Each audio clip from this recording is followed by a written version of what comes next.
Well, I know they're experiencing a deficit of sorts, but I think on the other side of it, the economy is improving. I know on the Council of Governments, every month we talk about, Measure K funds, et cetera, and I know that in the city of Ripon, our revenues are back where they were in 2008. So it is improving. I think one of the important things to keep in mind is it's not just the revenues that you generate, because obviously that's important, but it's also on how you spend those revenues. And I think it's important that we look at government in general and make sure that those tax dollars are spent wisely.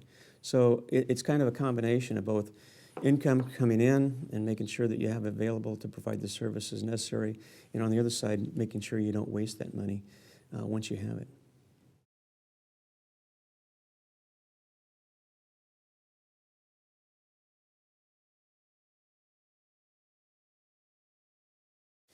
Well, I think Sheriff Moore's done an outstanding job, especially during the recession when all of us had to cut back. We, in Ripon, we had to lay off a couple of officers.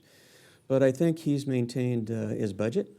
I think he's redirected his resources to patrol, which I think most people appreciate because, deputies out on patrol obviously are a deterrent and ability to prevent crime or certainly apprehend those who commit crimes. The other part of it is this realignment, which everybody talks about, and the concern is that there won't be enough bed space, so to speak, that they would be able to keep those who belong, incarcerated behind bars. And I think, from what I understand, some of the innovations, the double bunking, maybe some additional funds from the state because from what I understand, San Joaquin County is really taking the lead statewide in regards to realignment.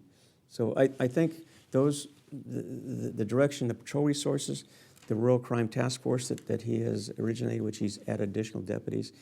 And I just talked to him, in fact, I talked to him last night, and the concern that all chiefs of police and sheriffs have is that it's hard to find qualified applicants because it's when I was a CHP, only 1 out of every 100 applicants became an officer. In most sheriffs and police departments, it's probably around 7 or 8. And so you can imagine that the volume of applications that you need to go through to actually get deputies or officers on the street.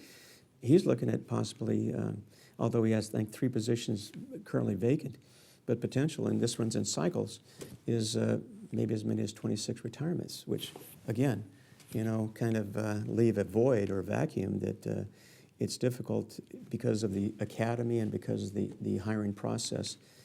It may take as long as a year from start to finish to actually see any benefits of that recruiting.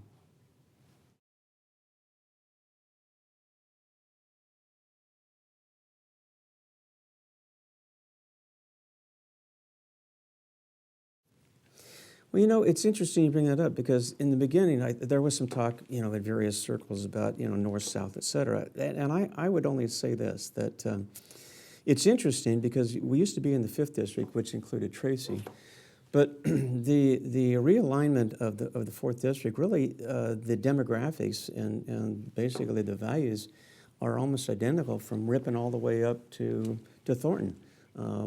I spent a lot of time in Lodi, and I can only tell you this, that I've got a lot of support in Lodi, and it grows daily, to be honest with you.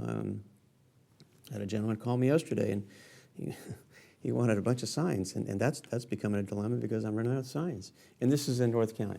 So to answer your question, I think people in Lodi and people in Linden and Lockford and Clements, I was on Clements Friday night, they pretty much have the same concerns that the people in Ripon and Escalon have. And I really don't see it north-south because it's really a district, and it's an agricultural district. It's a very conservative district, obviously, of the 5. And so I think it's homogenous. I really don't see any difference. And I haven't, to be honest with you, haven't had any conversations with anybody in regards to north-south. I'm sure there's talk about it from certain circles, but I've had a very positive response from, walking the streets of Lodi and talking to agriculture farmers and ranchers and things like that. So I don't see a north-south. I see it as one district. I think to some degree, you've kind of taken all the conservatives and put them in one district, which may dilute their influence in the others. But it is what it is, and I certainly have enjoyed talking with people south and north. It makes no difference.